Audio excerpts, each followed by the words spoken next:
Welcome to Vigilant News for June 24th, 2024. We are going to have an awesome action-packed show for you today. We've got a bunch of SIT's original content, or not SIT's, Vigilant News Yeah. original content on the Substack. So definitely check out vigilantnews.substack.com. You can also find it at vigilant.news. That's vigilant.news.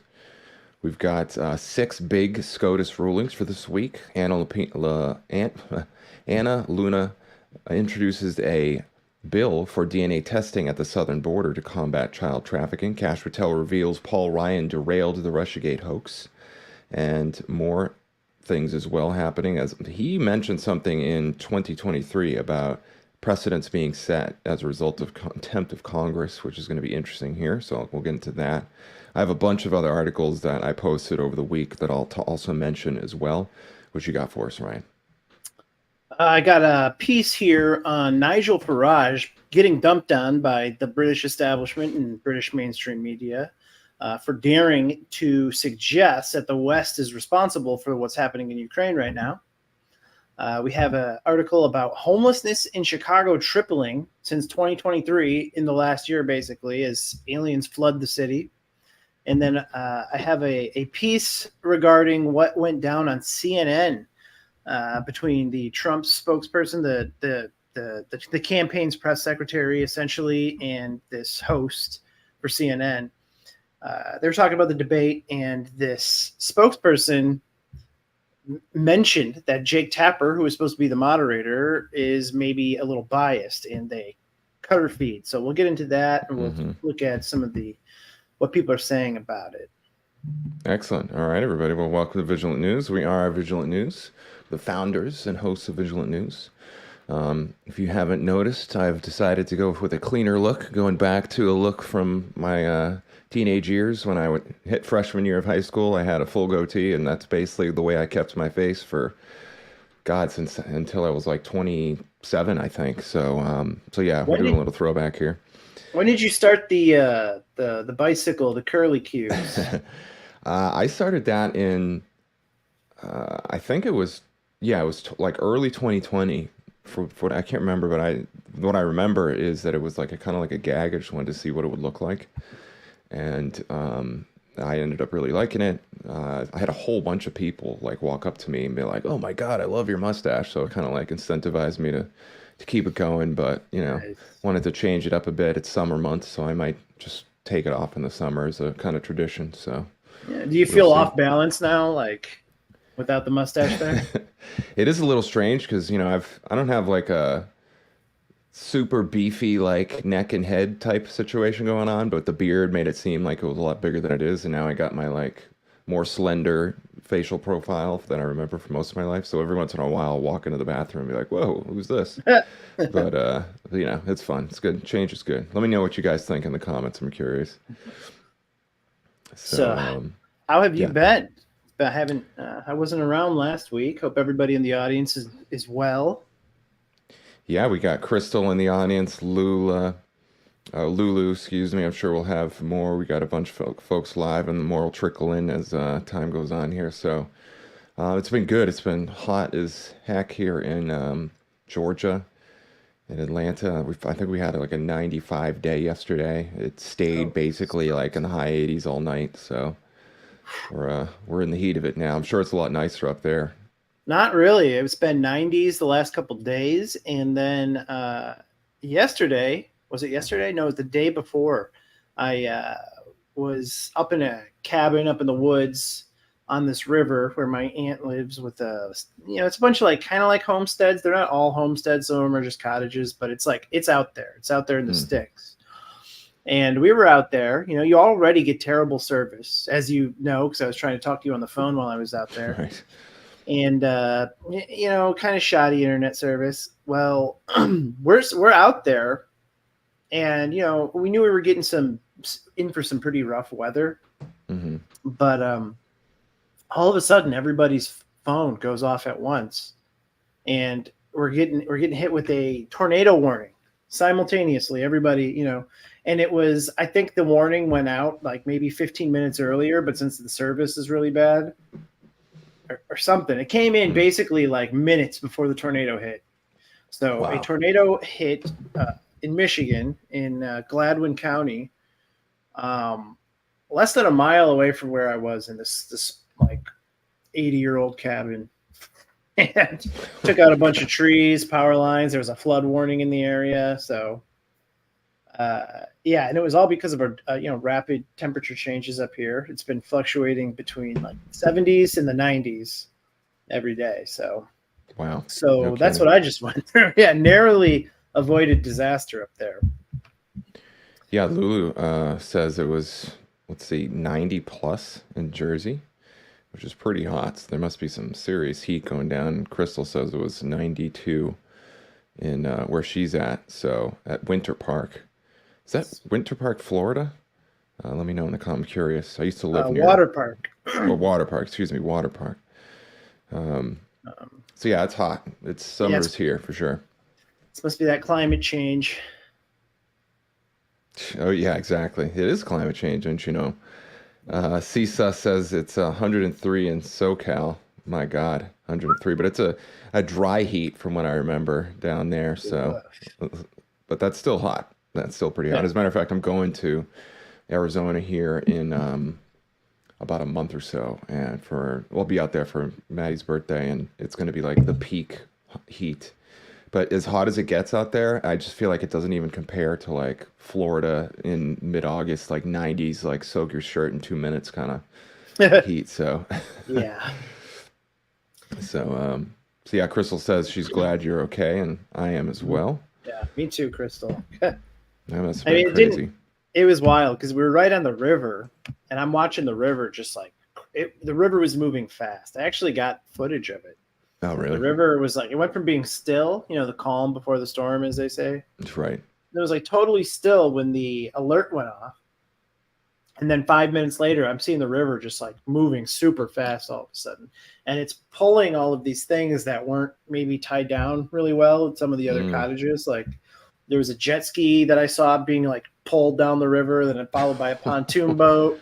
And it's like nobody was up there, Right. Even though it's like close to 4th of July, this particular river, something happened with Whitmer in a dam somewhere, and the river dropped by like half its size. So ever since that happened, people haven't really been going up there.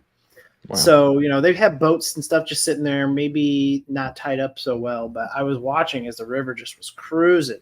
Then it was sucking in all these boats and jet skis, and yeah, it was interesting. No kidding. Jeez. Yeah. I don't know if we've ever talked about weather modification in any significant amount, but considering all the other things they're apparently lining up to throw it against us this year with the Trump inevitable win, in my opinion, then I would not be surprised if they're ramping up the weather modification and making it extra hot and toasty and sticky for everybody to deal with all that shenanigans. It's interesting too, because as I was flying into Michigan about a little over a month ago, a tornado was touching down in Kalamazoo, just west of where my plane was coming into Michigan. So I was like in the air about to land as a tornado is touching down, like, I don't know, within 30 miles of where I was landing. My God, no kidding. Yeah, it was trippy. I'll say, yeah, I didn't know that there were that many tornadoes up there in that part of Michigan. Yeah, Wisconsin was getting hit by them. Vermont, like, there's been a lot of tornadoes this last month or two. Wow, crazy. Well, all right. Well, I know we have one announcement we want to talk about with Dauntless Dialogue. Is there anything else you want to get to? Which announcement were you thinking of? Because I got two regarding Dauntless Dialogue, actually. Well, here, I'll let you take the lead on that one since you're the official spokesman for Dauntless Dialogue on the Vigilant News Network. All right. Well, first of all, Adam Riva, who a lot of you might recall, he did Time of Deceit, the movie that John Harold, myself, and he kind of put together for Badlands. He also was the editor on the Flim film. He has this streaming platform, Dauntless Dialogue. I've been writing movies for them for almost about 2 years, I want to say. And he's finally offering up a couple of the documentaries we worked on together for free on Rumble. So Dauntless is a subscription service streaming platform They have a lot of great content, as Justin and I can both attest. And it seems like he at least put out 2 of the mini docs out for free on Rumble. So if you're not following Dauntless Dialogue on Rumble, you should definitely go follow them. Mm-hmm. Some of the best documentarians in the movement, I would say, between Adam Riva, Loyal 9, V for Veritas, Mouthy Buddha, who some of you might know, was formerly with Dauntless. A lot of his work is still up there. And we got some new talent coming in. This guy, Adrian, who I'm working on a doc about Balenciaga and the fashion industry with right now. He's pretty good. He's actually the owner of a clothing company that you guys should all check out called Rise Attire. They've got some pretty cool truther gear over there. No but kidding. yeah. Rise Attire. He's got some cool pieces. He's really knowledgeable about the fashion industry. So we're working together on this doc. Just kind of about the dark side of the fashion industry. But if you would like to check out some of those older joints that Adam and I have done, you can go to the Dauntless Dialogue Rumble and check out Honest Graft. I actually have a trailer for it if we want to play it real quick. This was one of my very first documentaries with Adam. It's a great red pill for people on the left because it's basically a bipartisan. It's coming from like a bipartisan standpoint. Like there's equal opportunity, corruptible actors on either side of the political aisle in Congress. And this 20-minute documentary gets into kind of some of the stuff that is real easy to point to and demonstrate for normies. Like, this is the blatant corruption that happens in our government. And, it's not going to turn them off. It doesn't have any of that coded language that's like Trumpian or alt-right, whatever you want to call it. Right. So nice. It's free. It's on Rumble. And do we have that trailer pulled up? Yeah, I got it right here. Let me pull up. Add it to the stage here. Nice. There it is. All right, here we go. Oh, this is the full film, actually. Oh, it is? Oh, okay. Wow. Where's the other one? It should be up a little more in our Telegram. Hold on 1 second. Gotta fire my producer. There it is. All right. That's me. I'm the producer. What am I talking about? Okay. This is all part of the charm. Exactly. Well, this is the one that you sent me. There should be a second one. It's got Nancy Pelosi's face on it. Got it. Okay. Come on. But yeah, for you guys watching at home, the one on the screen right now, that is that's the full film. So if you like the trailer and you want to check it out, it's just go to Dauntless Dialogue. It's gonna be right up there at the top. Yeah, exactly. It's great. All right, here we go. And former NASA Gotta engineer wait from for those Houston ads. just destroyed the billion-dollar AC industry by building a device that cools down any Watch what steak does to your gut. I The wonder if I can carnivore read diet. this Why do thing. people lose weight so I can't. rapidly? Protein is The There we practice go. of congressional trading has come under renewed scrutiny after several lawmakers from both parties traded stocks suspiciously timed with the start of the pandemic. Nearly 50 lawmakers, both Republicans and Democrats, and nearly 200 of their staffers have repeatedly violated the Stock Act with almost no consequences.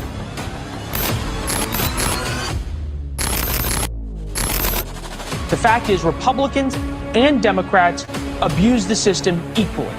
This undermines every bit of trust. It goes to every worst expectation of corruption. And it's not even an expectation, it's real. There are all sorts of forms of honest graft that congressmen engage in that allow them to become very, very wealthy. Nice. There I it love is, it. folks. Yeah. Was it coming through pretty clear, like good on your end, or was it a little choppy? I was watching through StreamYard, so I don't know. It looked a little choppy Okay. on StreamYard, but All right, I mean, yeah. The practice of Hold on 1 second, jeez. All right, yeah. So there you go. It's a great piece. yeah, and it's free to watch, it's free to share, and again, it's perfect for the people that are kind of like lingering in the middle or to like disillusioned leftists, because it just tells it like from a purely like nonpartisan standpoint. Mm-hmm. And with the Stock Act, a lot of these folks in Congress, when they violate it, the only thing that is there to, I guess, decentivize them from being corrupt in regards to voting for things and then that are going to affect the stock market, and then things like that. The only penalty for violating is like a $200 fine. So if you're going to be playing the stock market, making millions like Nancy Pelosi, it's like, oh man, I got to pay this $200 fine. You're going to pay the $200 fine. You know what I mean? So yeah, so that's what that's about. And tonight, the other announcement regarding the Dauntless Dialogue Rumble is that tonight, actually immediately after this stream, we're going to be hosting Dauntless Dialogue's very first live stream hangout, which is, I guess it's going to be a monthly thing. We do a members only stream for people who are already subscribed to Dauntless Dialogue, but this one will be open to everyone. So if you've enjoyed Time of Deceit, the collab between Badlands and myself, you enjoyed the Flynn film or anything else that Dauntless has ever done, hop in, because it's going to be Adam Riva, myself, Loyal 9, V for Veritas, a couple of the other guys that produce stuff over at Dauntless. And then Adam says he has 2 special guests. And, I'm trying to imagine who they might be. I'm guessing, my guess is that we're going to get Burmis on. Oh, yeah. Jason Burmis. And then I don't know who else. I think the other special guest has something to do with the military. So we'll have to look forward to that and check it out. That'll be starting at 5:00. So if you're not subscribed, go subscribe to Dauntless Dialogue. And if you're interested, definitely tune in for that. Yeah, in the show notes, if you're in the live stream right now, you can go to the Rumble chat, and I just posted the show notes in there. You can find the Dauntless Dialogue links, the Honest Graft, as well as you can get there from there, the Dauntless Dialogue Rumble, so you can check that out for sure. You can also find it in the comments of the video for those of you who are watching after the show was aired. So definitely check it out. It should be a lot of fun, no doubt. Hell yeah. Awesome. All right. Well, why don't we get into some articles, and then we'll talk about some other stuff, no doubt, as the show goes on. So the first one I have on my list is an article from Zero Hedge about Nigel Farage. The headline is "Entire UK Establishment Piles on Nigel Farage for Saying We Provoked the Ukraine War." Nice. Here, do you want to? Yeah. Okay. I don't think I can. I added your screen, so you should be able to pull it up once you got it pulled up on your end. All right, 1 second, folks.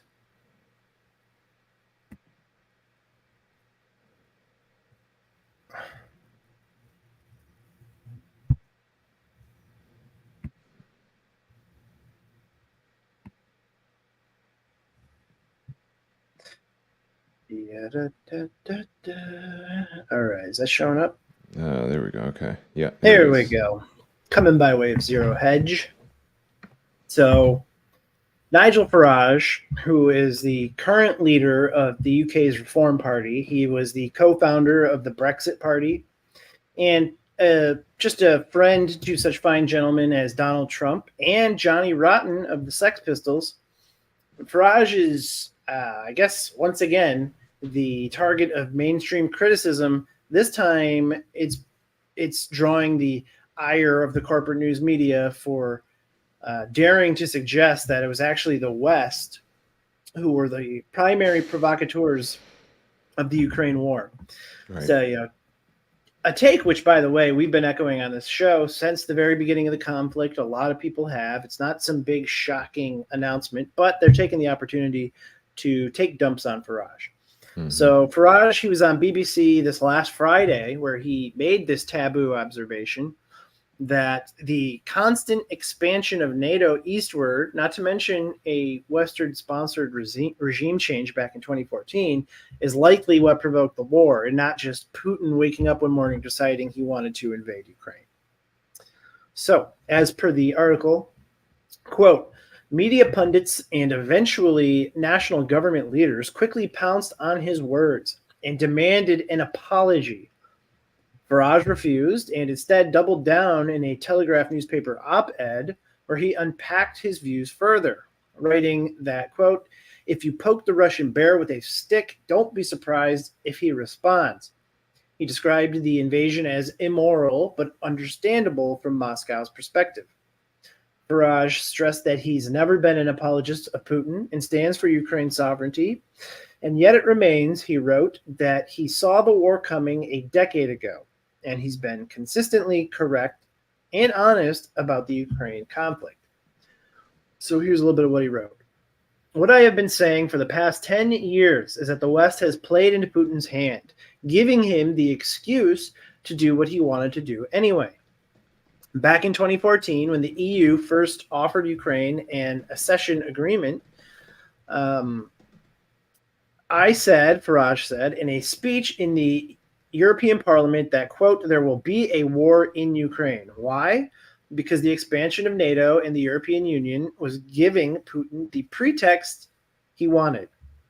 And, beyond all of that, I would argue that everything we've seen here in the U.S. for the last 10 years, from the Obama State Department and Victoria Nuland's, meddling, to the constant pinning onto Russia, literally everything that goes wrong in this country, that's all been building a narrative for a big war with Russia. And that big war isn't what we're seeing right now, but what it's likely to evolve into. And, it's kind of crazy that, Vladimir Putin is, controlling all of these other countries. He's running Russia, which is one of the largest nations in the world, and is single-handedly responsible for every single thing that goes wrong in America. It's like the guy must never sleep. He must be like jacked up on amphetamines, living like some kind of Bond villain. That's right. It's just this caricature of how they depict Putin. It's ridiculous, especially when you consider that for years, from Bill Clinton to George Bush, all the way up to Obama, they've always talked about Putin as being a rational leader. Now, all of a sudden, we're supposed to just forget that, and now he's some kind of Hanna-Barbera, cartoon criminal, which I think is interesting. So what's also interesting and hilarious is that this animus for Farage, for even mentioning that we instigated this war, and then when it comes to Boris Johnson, the man who many claim completely sabotaged the peace talks that were, moving in the direction of peace between Russia and Ukraine, nothing. You never hear anything about that. There's no criticisms coming from the mainstream in Boris Johnson's direction, unless it's like a partisan thing, and even when that happens, they don't mention the supremely important fact that he supposedly sabotaged these agreements. So, he's obviously protected by the British establishment, and he took the opportunity to further pile on Farage when all this was happening, calling his opinion, quote, nauseating ahistorical drivel and more Kremlin propaganda.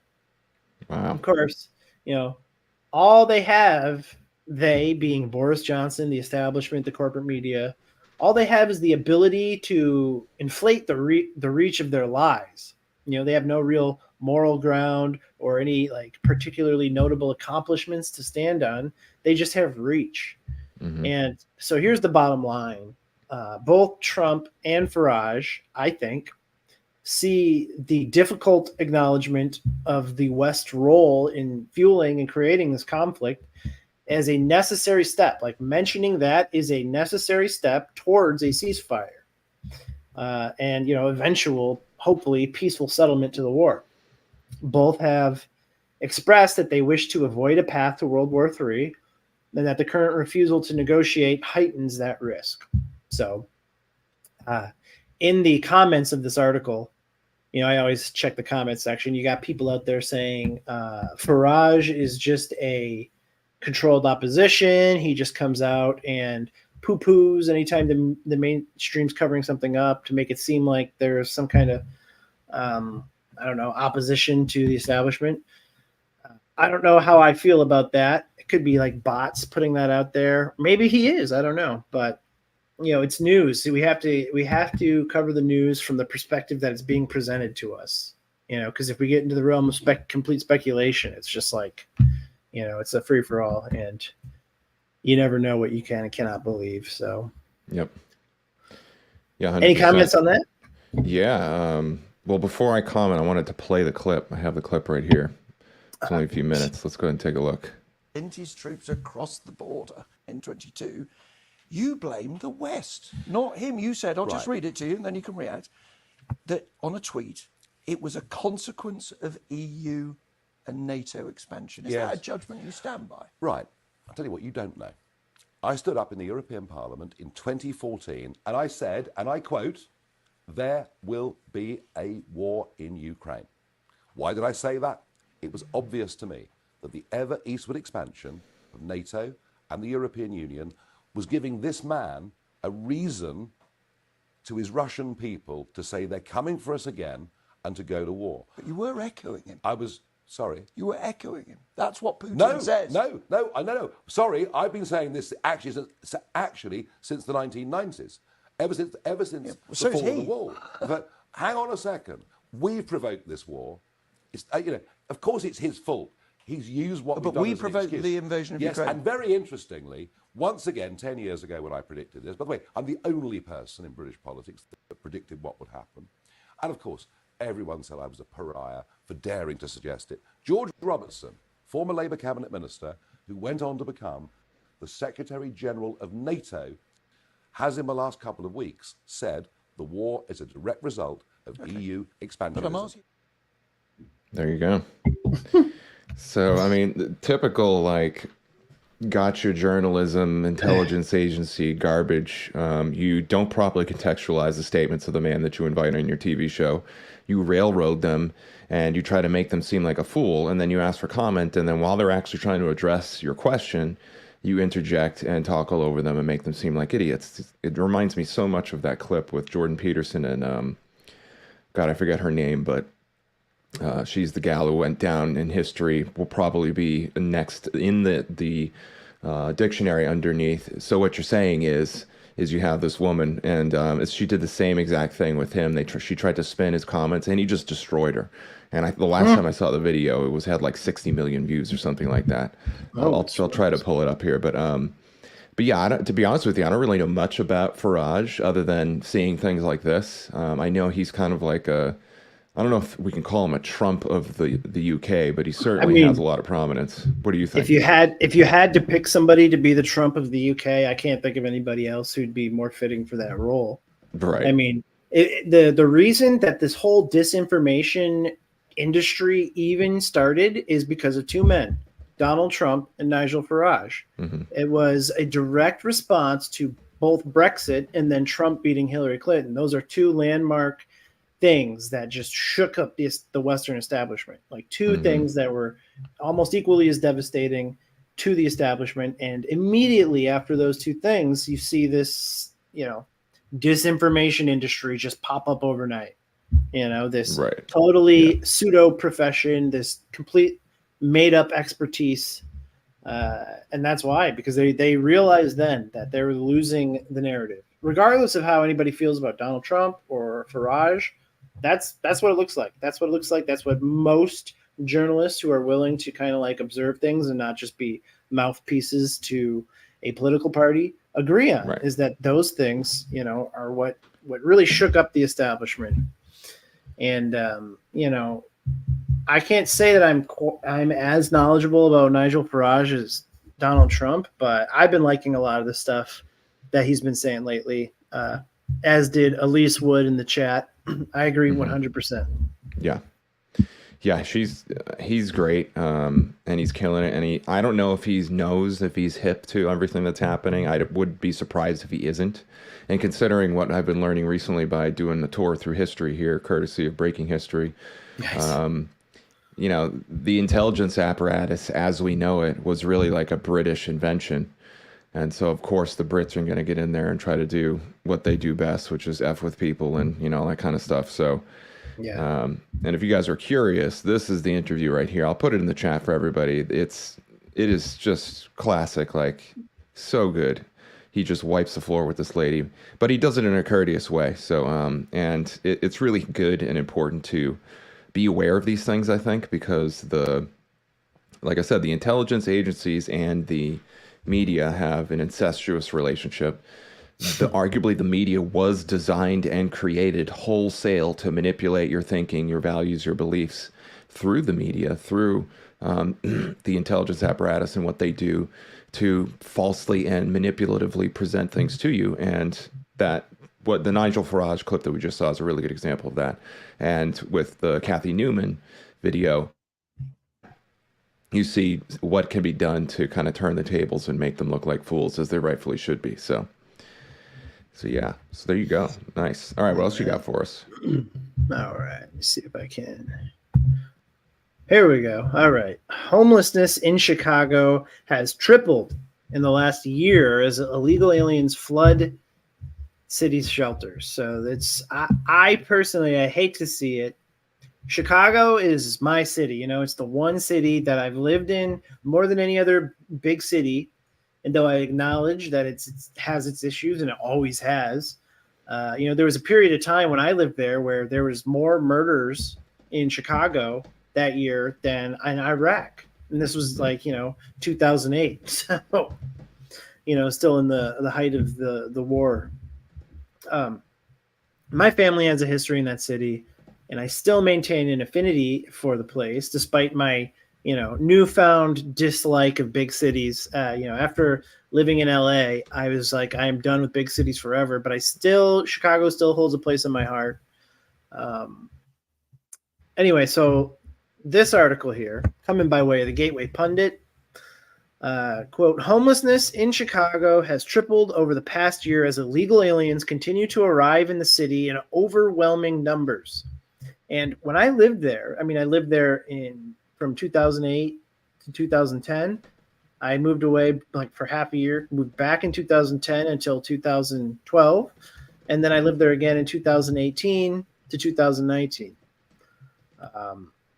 And in all of those time periods, the city was already full of immigrants. Like, you couldn't go to a restaurant without seeing a kitchen full of illegals. You can't walk down the street. You can't go to a Home Depot parking lot without being swarmed by a bunch of illegal immigrants looking for a gig for the day, you know? Mm-hmm. So that's how it was 16 years ago. And now today, I mean, I can't even imagine it. So according to the latest study conducted by the federal government, the number of homeless people out on the streets has risen to a staggering 200% since early 2023. Center Square reports, quote, with the annual survey used by the federal government to track such trends, researchers also note that as more than 35,000 migrants poured into the city, the number of individuals living in city shelters or on city streets tripled, and the number of longtime homeless residents spiked by 25%.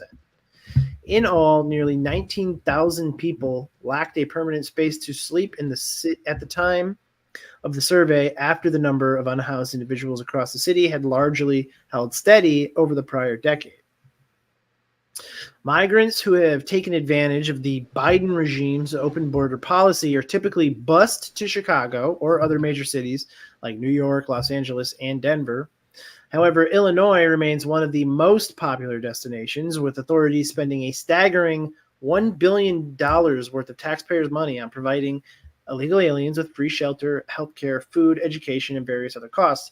And what that doesn't even mention is that a lot of what they're doing is providing space that already existed for other homeless people. I mean, homeless people who are actually citizens of this country are now on the street while immigrants are in their spaces. So it's like, right. That's the bit that they don't mention. Mm-hmm. Many local residents, including Black communities that typically support Democratic candidates have expressed their anger and disgust at the situation. Back in March, Chicago voters rejected a proposed tax hike in a referendum, which far-left Mayor Brandon Johnson, just another in a long line of corrupt mayors, mostly from the Democrat Party, had claimed was needed to continue funding the lifestyles of those who have entered the country illegally. Speaking after the results were confirmed, Johnson blamed the outcome on supporters of Donald Trump, of all people, saying, quote, it's also not lost on me. I think there were 38,000 Republicans that showed up and voted for Donald Trump or something like that in Chicago. If we're trying to draw some conclusions and you all want some other, analytics you might want to discover, that might be something to look into, because I'll just say there's a good chance that played a part in the referendum. So typical, let's just blame everything on Trump. And when we can't blame the Russians, we'll blame Trump. Right. I actually, the very first time I ever lived in Chicago, it was just for a summer, and I was homeless. I was a homeless person on the streets of Chicago in 2007. And there's a whole ecosystem. There's a whole homeless people infrastructure in that city. It's remarkable. Like the amount of homeless people there is, at least then, again, 16 years ago, was insane. It was, I don't know. I would say that not maybe 10% of the people in the city were actually homeless. And that's a city with millions of people. Right. Like just wandering the streets all night. So what it looks like now, I can't even imagine. But I do remember that, when I had some interactions with the political establishment in Chicago. It's known for being one of the most corrupt places politically in the country. They call it the Windy City. It's because of quote unquote windy politicians. Well, I got to meet some of these people firsthand. I actually, at the time, I knew the son of an alderman in Chicago, and he was maybe a couple years older than me. He was African American. He was very aggressively, socialist. I mean, he gave me a copy of Saul Alinsky's Rules for Radicals. That's where I first heard of the book, and I first heard of Saul Alinsky was from this alderman's son who was gunning to become a fixture in Illinois and Chicago politics. I don't know. Maybe he is today. Wow. I haven't looked into it, but that's the kind of stuff that they're into. Despite that, though, there are some neighborhoods in Chicago, like Edgewater and others on the near the lakeshore, that are really pushing back against all of this. We've, over the course of the last couple of years at Vigilant News, we've shown videos of town or like council meetings and stuff where the citizens are just like, I guess, expressing their disdain towards, the alderman, the city council, stuff like that, regarding the crime and the rapes and the general filth that kind of like comes as a result of people sleeping in the street. Like they were taking libraries and turning them into shelters, and these shelters aren't like kept super clean. There's a lot of littering that happens. There's all these people that don't even speak the language, just kind of like doing whatever they want in the street. Like, it was already not good neighborhoods, but now it's just like, it's the Wild West out there. So it's cool to see the people of Chicago stepping up, typical, like when you think of people in these neighborhoods like Edgewater, you think, okay, that's the Democratic voter base. They vote blue no matter who. You're raised since birth to think that the Republicans are just like they want to shoot you in the street and all this. Even those people in the most diehard Democrat districts are protesting this, and they're fighting back. And I think a lot of them are going to be voting Trump in November. Right. Yeah, I think so.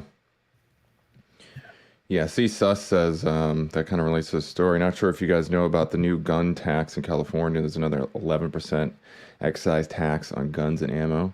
And he purchased one yesterday due to the homelessness problem over there. So good on you. Nice, yeah. Yeah. I mean, the these guys weaponize homelessness, I would argue. They are very good at, and they've been doing this for a long, long, long time, like before the Crusades, a long time, where they get a whole bunch of people to depend on the agrarian society, so the farmers and things like this. Well, then they have to go and work somewhere, and they often go and congregate in cities, and there's only so much room in a city, so you have to get forced into a high population area that makes you dependent on the Lord. And that basic model has been used in modern cities for, ever since the country was founded. And they've definitely been using it ever since the 1800s. So right now we have a situation where it's kind of like the peak of that model, and they want to push it to an even bigger one, the 15-minute city model, where you can't even go outside because you live on the line, and outside is like 120-degree desert. Yeah. So yeah, I would, frankly, if there is going to be some kind of 15-minute cities future, then you can count me out. I'll go abandon all technology and go live, in a cave somewhere if that's the case. But well, it's funny you mention how they weaponize the homeless, because I learned this while in LA. There's a lot of people out there who run on this idea that they can fix the homelessness problem. They get grants for all these various initiatives, and then nothing ever changes. So in addition to winning votes because of pretending to or posturing as though you're fighting homelessness, it's also a racket. Like, they're getting money for it. Mm-hmm. And the same thing with sanctuary cities. Like, they get that federal funding. So, right. And then not to mention all of the NGOs that raise money for homelessness, and then it just goes into the pockets of these politicians who claim that they can fight it, and in most cases just make it worse. Mm-hmm. Yeah, you nailed it, dude. I mean, that's the crazy thing, is these problems, and whether it's COVID, whether it's homelessness, whether it's poor education, you name it. I mean, these guys, the globalists, destroy aspects of our society that creates a very obvious problem that then increases public support and sentiment for solving that problem. And then they bilk the taxpayer through these solutions. And I forget, I know what story you're talking about. They had some number, it was something ridiculous, like $2 billion was spent in some period of time over the past few years. And it had actually not solved the problem in one iota at all. And the problem had only gotten worse. So it's like, and that's just like one example. There's a whole lot of graft, as your, documentary shows. Honest graft is just like a central part of the Western world. So, right. All right. So before we get to our next story, let's go ahead and hear from our amazing sponsor, Scent Nutrition. So we've been using Scent Nutrition products for a long time, and Scent Nutrition has some really good stuff. I wanted to highlight the lion's mane in particular. Let me find it here. I'll be right back. Okay. Because the lion's mane, here it is right here. It's a mushroom. And the cool thing about the lion's mane is it's literally been shown to grow new brain cells. So, I'm in a business that I need my brain. I do business consulting. I write a lot. I do alternative media. I'm creating stuff constantly. My brain is critical to my way of life. If I did not have a functioning brain, I would be in a bad spot. Let's just put it that way. And what's really cool about the lion's mane is it actually works. So I take this stuff. I've been taking it. I've known about it. I took it before, but I recently started taking it again. And I can literally feel it. Like, I put a little scoop in, I take like a little coffee, I drink my coffee black, I put a little scoop of it in there, mix it around, let it sit for a couple of minutes, then slug it back. And first of all, it doesn't taste bad in any capacity. It actually kind of has like a very pleasant, like nutty almost flavor. And within an hour, usually, I feel my brain becoming active. Like, it's almost like supercharges my thinking ability. I have more clarity of thought. My emotions tend to get level and more advantageous for working and doing critical thinking abilities and things like this. So I wanted to highlight lion's mane mushroom because it's a really amazing product. And the other cool thing is it's pretty cheap. Like, as far as products designed, nootropics they call them, as far as those kind of things designed to help your thinking, and it's also been shown to help ward off dementia and Alzheimer's and things like this. It's pretty damn inexpensive. So definitely check out the lion's mane's mushroom. You can go to the link in the description, and you can click on the Ascent Nutrition. You can also use Awake 10 for 10% off. And when you subscribe, you also get 10% off and free shipping every time. So definitely check that out. I highly recommend that. Yeah, and actually, lion's mane has been shown to have anti-cancer properties. I actually No kidding. found really? out recently. Yeah, so I got my mom taking it every morning now. That's amazing. Yeah. Yeah, these products are really good. Like Lance really makes an effort to find the highest quality. In particular, our mushrooms, the lion's mane mushroom and the Agarikon mushroom, they're grown in a specific way that also makes them highly clean. So there's like literally no toxins in there. And they're some of the most bioavailable and the most potent mushrooms in all of the nutritional supplement business. Yeah, So it's pretty awesome. Studies. Pop right. that study in the chat for y'all. Nice. Awesome. A couple of them, actually. All right. So with that, what do you got for us next? Okay. I got the screen share here. I don't know if it's showing up. I think it is. This is the one? Yeah, here we go. Yeah, this is the one. So actually, somebody in the chat who was the best is yet to come just said, what do you both think will come out of the upcoming debate? Trump should be half hour late, so Joe's meds run down quicker before it ends. LOL. That would be awesome. Yeah, I like to think they just have a remote controlled drip attached to him. So he's got like, the meds inside of his blazer, and they just have it drip every 10 minutes to just keep him pepped up throughout the whole display. Or, Joe Biden's really just some young actor in an old man prosthetic suit, he just pretends to be all right. Yeah, it's fun. Yeah, go ahead. Sorry. That's fun to speculate endlessly on what the hell is going on with Joe Biden. Right. Yeah, exactly. But I wouldn't be surprised. I'm talking right now, so I don't have had a chance to mention this to you yet, Ryan. But I'm thinking I might do some coverage of the debate. I'm still trying to figure out where, but if you're interested, I think it would be a fun time. And of course, all you guys are invited to the party. Hell yeah, yeah.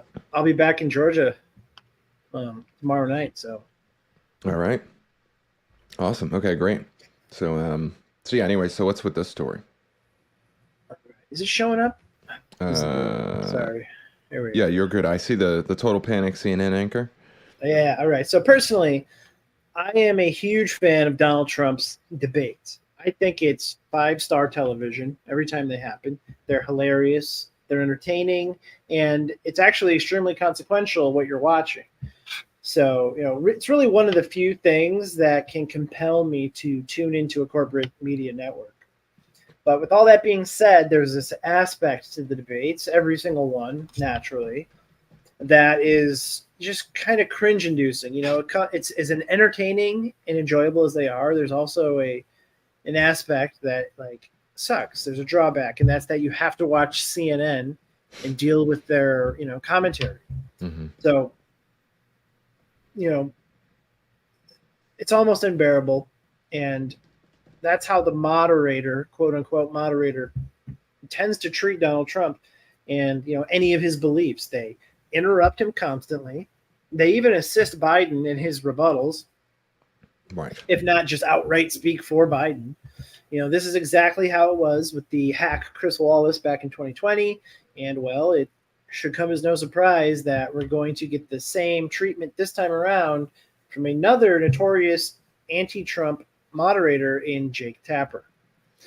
So, as per Zero fake Hedge, Tapper. Fake Tapper. Good. Jake Fapper. Yeah, there you go. As per Zero Hedge, in case you needed a preview of what to expect during this week's presidential election debate hosted by CNN, we present the following. Just seconds after the Trump 2024 National Press Secretary Caroline Leavitt began to discuss CNN's historical bias against her candidate, most specifically that of the debate moderator Jake Tapper's history of anti-Trump lies, CNN anchor Casey Hunt mammed her and immediately cut her mic and ended the interview. So let's take a watch here. At equal time to Joe Biden when they both. It's so it takes someone 5 minutes to Google Jake Tapper, Donald Trump, to see that Jake Tapper has Ma'am, consistently we're going to stop this interview if you're going to keep President attacking my Trump to colleagues. Adolf Hitler. Ma'am, I'm going to stop this interview if you I'm continue to attack my colleagues. I would like to talk about Joe Biden and Donald Trump, who you work for. Yes. If you are here to speak on his behalf, I am willing to have this conversation. I am stating facts that your colleagues have stated in the past. Okay, now, I'm sorry, guys. We're going to come back out to the panel. Caroline, thank you very much for your time. You are welcome to come back at any point. She is welcome to come back and speak about Donald Trump, and Donald Trump will have equal time to Joe Biden when they both join us now at later this week in Atlanta for this debate. This lady. Wow. What if the audience wanted to hear what she had to say? You know, what if the audience, like, what if they were hoping to, like, hear her say whatever she's going to say and then have this host? I don't know. It's like they don't even give him the chance. What were you going to say? Right. Well, just kind of what you're saying. That's like what I don't really see what all the kerfuffle's about. Like, she asked her a question. She was about to answer. She didn't even say anything other than the man's name. So is it like a Will Smith situation? Like, get my wife's name out of your mouth. Like, yeah, she can't even mention the man's name, Jake Tapper. Like, she only can say certain specific words.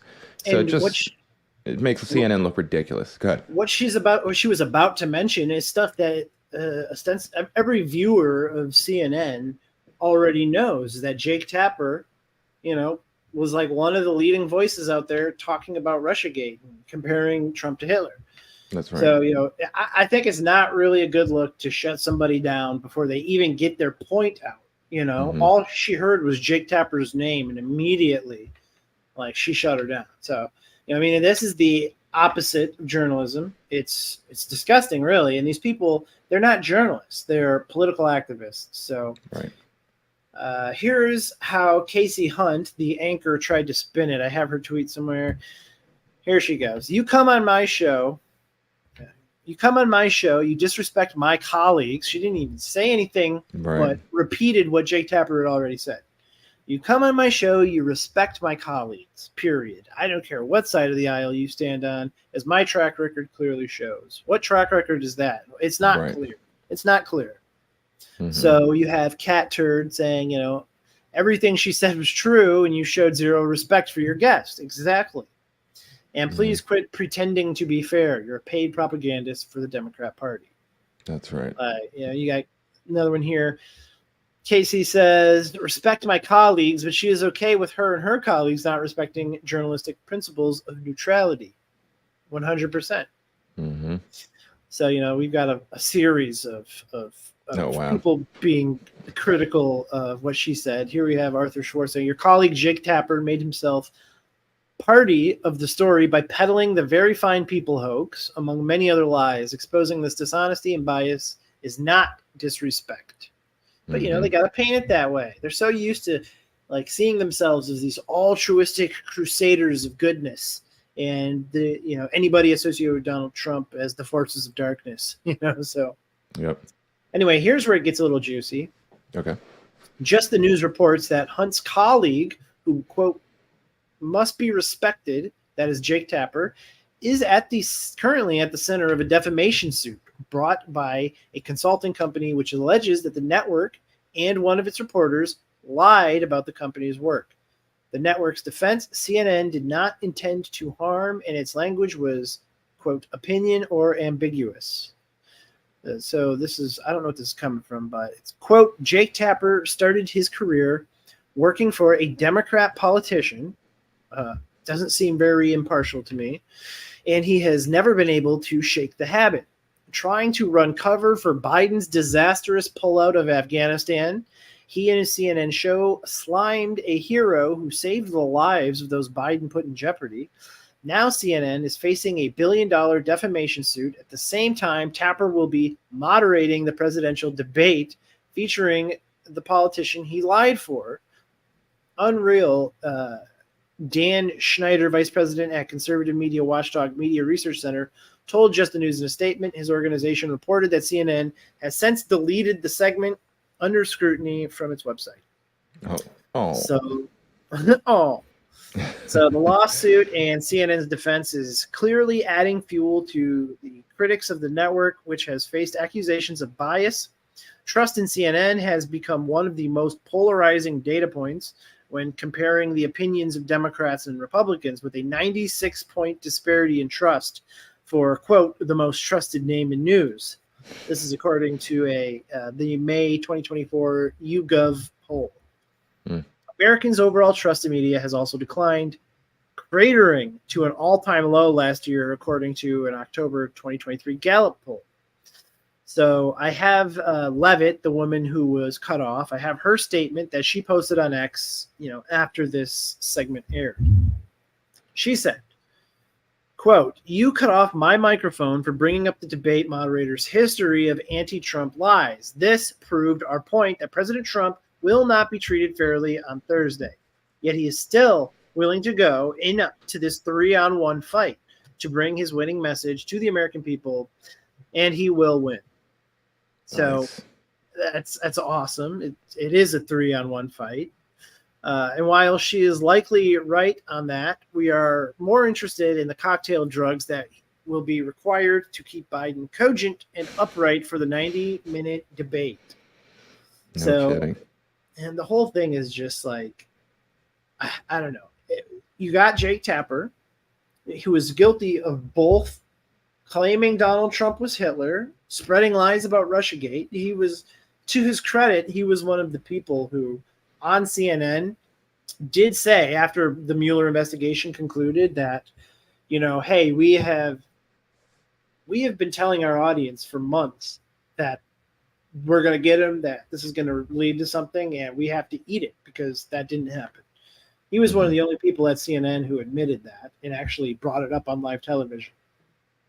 But at the same time, he's supposed to be the moderator at this debate, and he was covering for Biden at the beginning of his term during the Afghan withdrawal. So somebody who's covered for one of the candidates and who has slandered the other candidate doesn't seem to me like somebody who should be selected to be the impartial moderator.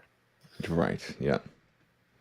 Yeah. I am really curious to see what's going to happen. I don't know what they're going to have to do to make Biden appear like Biden, or even be cogent and coherent. There's so much good reason to believe the man is slowly declining. There was actually a story posted in the Wall Street Journal today about a doctor suggesting that the reason why Biden keeps freezing is because of some issue with Parkinson's disease. Now, I don't know enough about Parkinson's disease to know if that's the case. The typical thing I remember about Parkinson's is that a la Michael J. Fox, people tend to have like uncontrollable movements or stuttering or things like this. I haven't seen any of that from Biden, although he did have a little bit of a stutter fest the other day. But to me, it looks more like dissociation. There's been a few instances of celebrities, like actually I'm working on an article about this that'll be out at some point, but we have that instance with, I think it was Diane Sawyer and Britney Spears. So she didn't necessarily like glitch out, but she definitely had something that looked like what you and I have researched in the past would be associated with like trauma-based mind control dissociation. Then you've got not Magic Johnson, but Shaquille O'Neal. That's it. Shaquille O'Neal weirdly froze for like a minute straight when he was. Oh yeah. You remember that? Yeah, it was like an MK Ultra glitch or something. Yeah, and then there was another example I had found. I can't remember off the top of my head, but these examples are of people that are like, oh, Bill Clinton. So there's that weird clip of Bill Clinton like off camera while he's getting his makeup put on, and the lady's like rubbing the makeup sponge all in his face, and he's just sitting there like a total vegetable. Yeah. And so when Biden was frozen the other day, I was like, this kind of reminds me more of the dissociation we've seen in other places than it does like a mental issue associated with dementia or Parkinson's. Now, admittedly, I'm not an expert, so maybe that's not true. But I think there's good reason to believe that Biden might be some kind of Manchurian candidate being controlled by the deep state than he is the original Joe Biden. I've argued that for a while. As a matter of fact, I got an article I wrote over the past week about that we'll get into later. But what do you think? What do you think he's gonna like be a drooling mess? Do you think Trump's gonna just like railroad him and talk over him the whole time? What are your thoughts? I don't know, because like what we always talk about on the show is considering multiple different angles, I guess, or possibilities for what's actually happening in this information war we're observing, which could all be like kabuki theater. It's like, if that is Biden, and he's really losing his mind, I don't know. And if the whole he takes drug narrative is the truth, then obviously they're going to have to drug him up for this. But sometimes I wonder, is he just another double who has been put out there, and the real Biden's like just too old, or I don't know, insert whatever reason you think that there should be an alternative Biden, or it is the real Biden and he's just playing out some part, like I don't know. There's the two perspectives I kind of look at is like the whole like Pew devolution, what Burning Bright and Just Human always talk about with the kabuki theater, the what's the word they use? Kayfabe. Kayfabe, yeah. Where it's all just like, this is what we're watching as a movie and we're watching it all play out. And it could be Biden, it could be a man in a rubber suit, it could be an animatronic figure, it could be a hologram, who knows? But if it's what, I mean, being an actual journalist, you can't really run with those kind of things. So you have to consider it from the perspective that it's being presented to us. And if that is the truth, the perspective that they present to us, that it is Joe Biden, he is mentally fermented, yes, they're going to have to, I don't know what it'll look like. Either he's going to be all jacked up and like he was in the Dark Brandon speech, where they got him on, I don't know what they had him on, but it's going to be something like that, or he's just going to be a stuttering, mumbling mess, Right. But we'll all be tuning in to see, I'm sure. Oh yeah, it should be interesting. If I was a betting man, I'd be placing bets like, is there like an over/under when it comes to Biden stutters or things like this that we need to be aware of? So, yeah. Lulu says, my 92-year-old stepfather has that blank stare. I'm not defending Biden. Right. Yeah. It's very visible. It's what happens when the body starts to shut down. It's sad, when the organism starts to stop working, that's what it looks like. Yep. So, it's very obvious. But yet you have Joe Scarborough coming out on Morning Joe saying this version of Joe Biden is the most cogent, the most effective version of Joe Biden that there ever was. And it's just like, oh my God, I know. I gotta find that clip. It's so ridiculous. Like, yeah. And the crazy part is it works. There's a lot of people. I have several relatives who are they just gobble up the propaganda like it's their reality. It just blows me away that is like something, that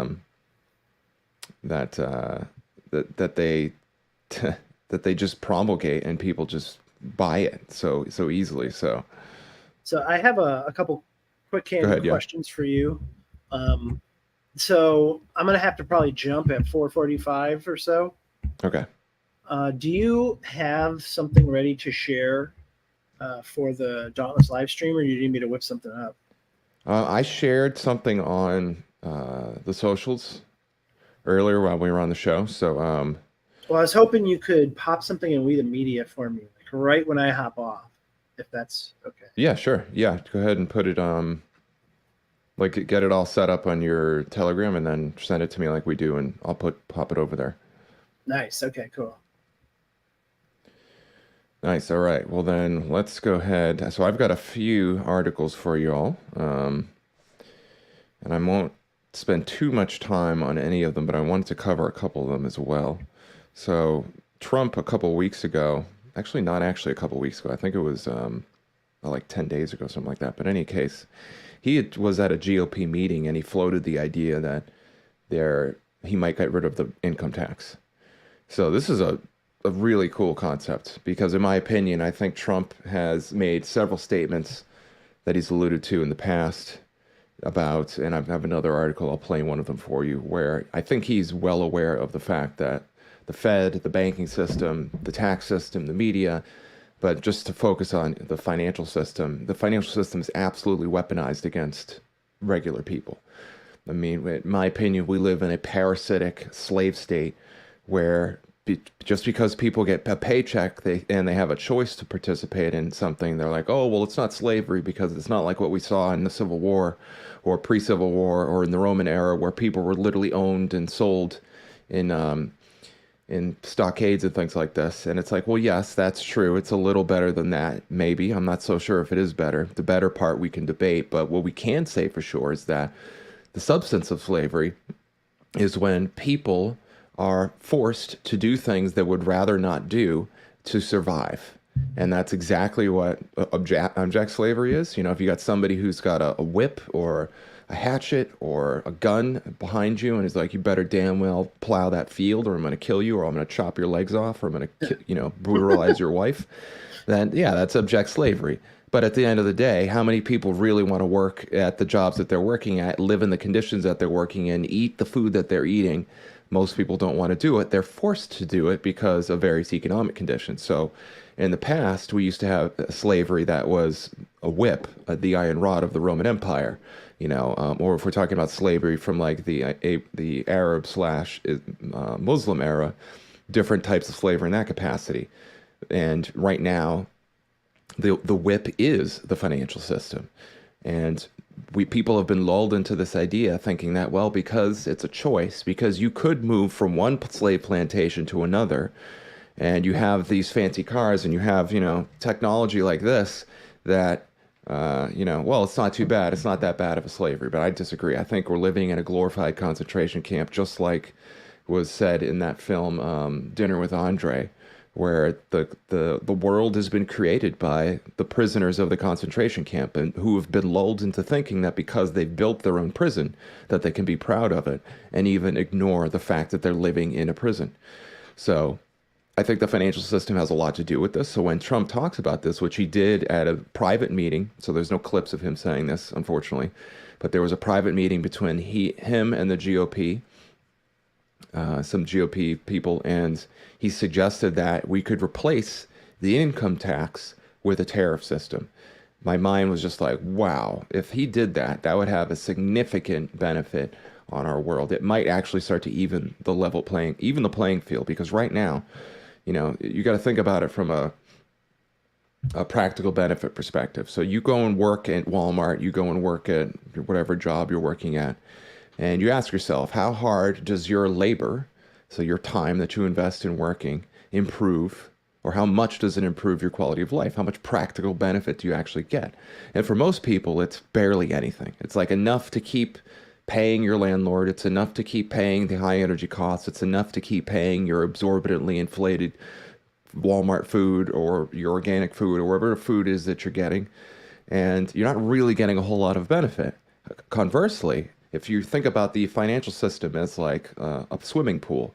So when you're in the shallow end of the swimming pool, you can stand up above the water, you can throw balls around, you can grab things, you can move around pretty easily.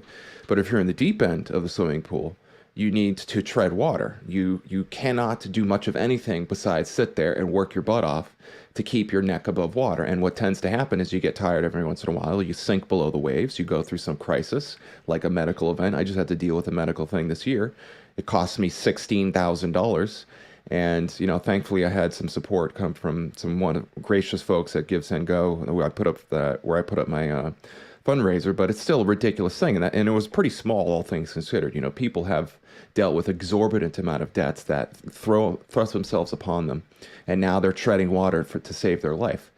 But if you're if you're above the financial water line, if you have more money than you need for just your basic survival, then your quality of life shoots up dramatically. Your mental and emotional quality of life shoots up dramatically, and your ability to use your labor to produce more practical benefits for your life increases dramatically, ridiculously so. And so if Trump got rid of the income tax and replaced it with a tariff system, a couple things would happen. First of all, the income tax is, from what I've seen, although the media and the internet has done a really good job of scrubbing what I'm about to say off of the annals of history, The income tax appears to have been developed to basically pay for the interest on the debt as a result of the Federal Reserve. We have, in the United States, we have this thing called the Federal Reserve. Most people know about it. The Federal Reserve is a system. It's a private banking system that is outsourced to the public United States, so the United States government and our financial system as a whole, using the Federal Reserve note or the US dollar, gets our money printed by or created, invented by the Federal Reserve, and then the U.S. Mint prints it. Well, every single dollar that's out there has some debt associated with it, and part of that debt is the interest. So we have to pay a fee for the privilege of using the Federal Reserve note in our economy. And that fee is exorbitant. The last time I checked, the fee was something like $560 billion every year that we have to pay as a result of just simply having the Federal Reserve notes. And the income tax has in part been created to help pay for that fee. It's like a straight up fee. There's no other way to go about it. Now, the people who impose this are people who are living in the lap of luxury. Matter of fact, these people, as far as I can tell, for practical benefit, like, you got somebody who's a farmer, they're growing food. You got somebody who's a fireman, they're helping to put out fires. You got somebody who's a social worker. So you got all these different jobs in society, and a lot of those jobs provide an actual benefit to society, although some less than others. But then there's the international bankers, and you might ask yourself, well, what do the international bankers actually do? Well, we do something. So we do have a semi-functional, stable system that we can use to exchange goods and services. We have to credit them that. But for that service, they get paid arguably more money than anyone else ever in history, billions of dollars. As a matter of fact, some people suspect that the international bankers in the world every year, because a lot of our countries have central banks, they get to the tune of trillions of dollars every year as a service fee, simply for having their name on the piece of paper that says they own the financial system and they maintain it. And with modern, sophisticated technology, it's like, what are they really doing every year? It's not like they're slaving away in the slave mines of the Federal Reserve Bank to try to come up with their next amazing, financial system. So as far as I can tell, it's straight up, I just call it parasitism. I think they are parasitic. They are like a leech on the back of humanity, and they provide basically nothing. And on top of it, they make everybody's life worse. So if we got rid of the income tax right away, we'd have a huge amount of money being put in the pockets of Americans every year. How much money do you pay in income tax every year? Well, if you're on the lower end, it's not as much as it is on the higher end, but it's still significant. And, on the higher end of the spectrum, if you're a business owner, you have to pay a significant amount of income tax. And where do you think that cost goes? It goes on to the services of the products that you create as a business owner. So we, the people, end up paying for them. So if we got rid of that, there would be a huge boon. The other thing that would happen is tariffs. So it would make the cost of all these globalist products made in slave countries and unfair trading practices happen, like India, China, you name it. There's a ton of them all over the world. Arguably half of the countries in the world have been turned into modern day slave plantations as a result of the IMF and the World Bank. And if we tariffed the goods and services coming from these places, then it would make those things so expensive that the people in the United States would not want to get them, and we would have to create our own. So immediately, not in all respects, but immediately, we'd have more money in our pockets, and it would create a massive boom in business as we seek to replace all these goods and services that we get from overseas. And that's just a couple of the benefits that I could think of. Did you hear about this? You have any comment on this? No, I didn't hear about it. I saw some people posting about something like that on Twitter. This must be what they were referencing. Mm-hmm. But I did not know that. Yeah, well, it's a pretty big deal. Now, it's typical with Trump. We don't have much more than a hint to work with. But he has, and we covered this a little bit on the DJT party, he's got Agenda 47. And if you read Agenda 47, there's a lot of things he wants to do to make the economic conditions in the United States significantly better. And at some point, I might do a whole series on that because there's so much to glean. I like how it says eliminate income tax. Oh, whoops. Whoopsie daisy. Yeah. That's so cool, though. My God. I mean, that, and you saw the thing with like stop taxing tips and all that. Oh, yeah.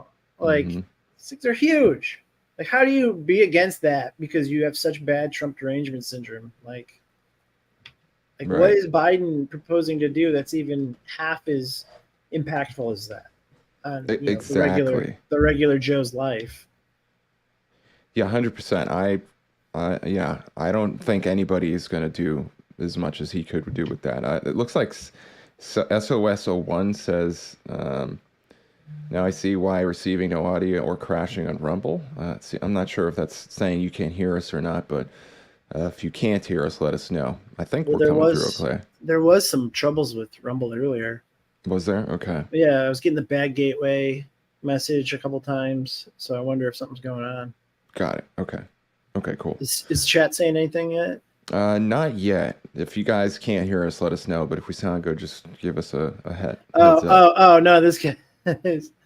They're referencing. Now I see why I'm receiving no audio or crashing on Rumble. Americans are receiving factual data communications.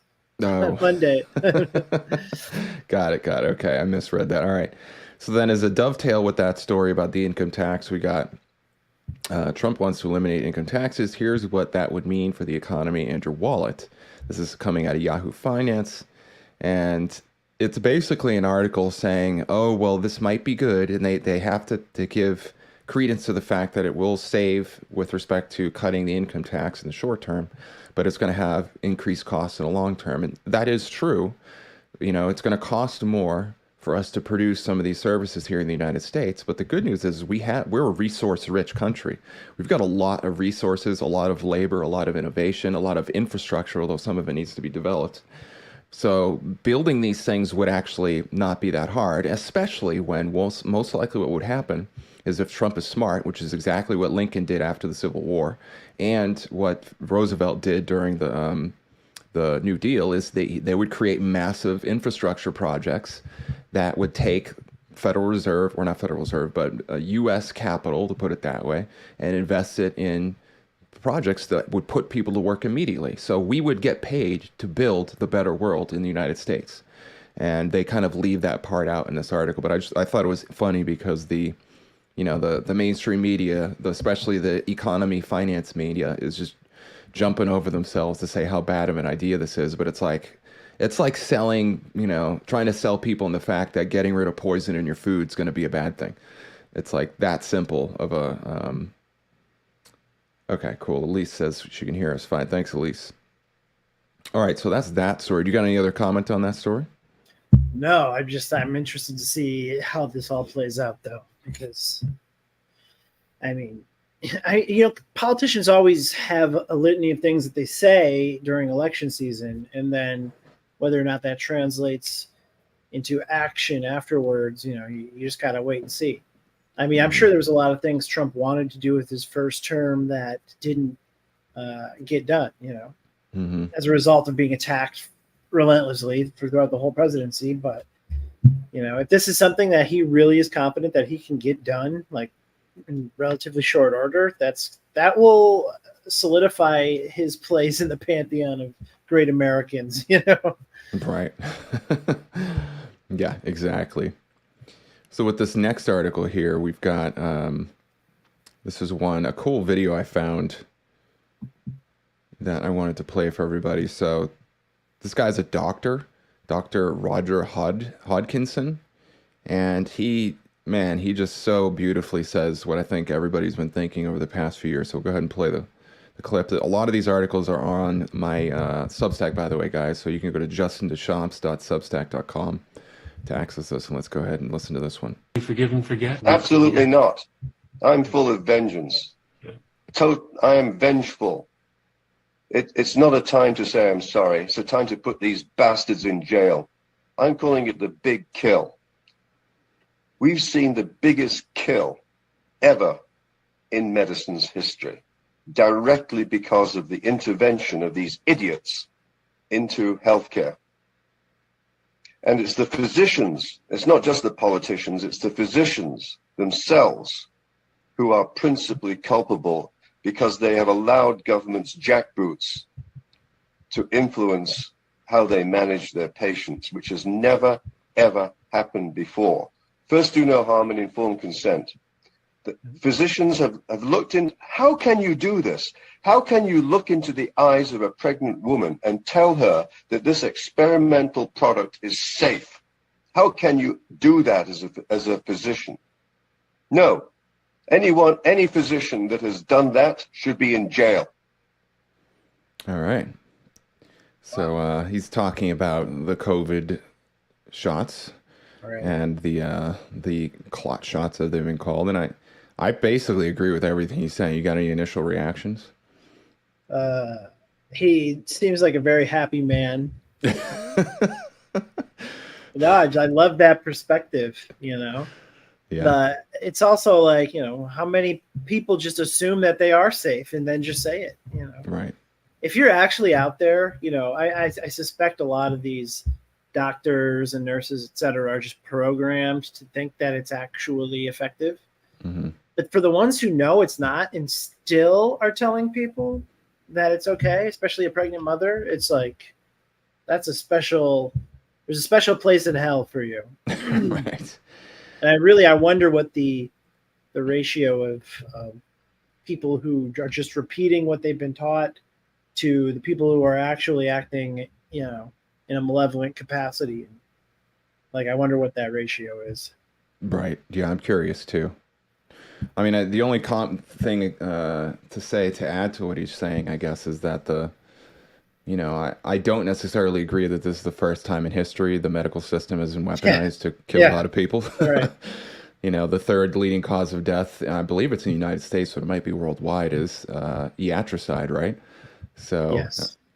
So yeah, I mean, this has been going on down for a long time, and I think you wrote an article about the Rockefeller medicine and the Flexner report and all this kind of stuff. I mean, it was designed to call the population, as far as I can tell. Any comment on that? Yeah, basically. I mean, everything that is directly associated with the people behind the Flexner report, meaning basically the pharmaceutical industry, the Rockefellers, and everything that they touch, everything that their tentacles reaches out into, hurts people. You know, so the whole industry, it's like it's built on treating the problems that are created by the other industry that that Rockefeller at the time was the leader of, and since that time, it's only been built out to the nth degree. Everything that we consume, everything we breathe in, everything we come into contact with has some sort of vector to cause illness or disease. It seems like so, you know, when the medical industry tries to treat these things, they're not curing you, they're not fixing the problem, they're treating the issues that are never going to go away. You know? Right. Mm-hmm. I guess that's my commentary. Exactly. Yeah. Yeah. So there you go. There's that one. I forgot you got to go here in a minute, so I'm going to try to breeze through some of these. So then we have this one. You know what I might do is I'll let you go, and then I'll go more into this one. But I just want to let everybody know I wrote a pretty extensive article. I did it kind of like in my old school style of just packing in a lot of information, going really deep, and putting a lot of analysis in here. I talk about, you know, Biden, that I believe Trump might actually know that Biden isn't Biden. I get into some evidence associated with that, some really interesting things that we've seen over the years as far as people analyzing him. I talk about super recognizers, which I think I am one. I talk about Trump's coded messages and how symbolism and coded messages are like not just a little bit in society, they're everywhere. Our society is literally built on coded messages and ceremony, and I get into some of the reasons why that's the case. I cite things like Secrets of Plain Sight, which is, if you haven't seen that, man, that is a head trip just to see how much these guys build symbolism into like everything.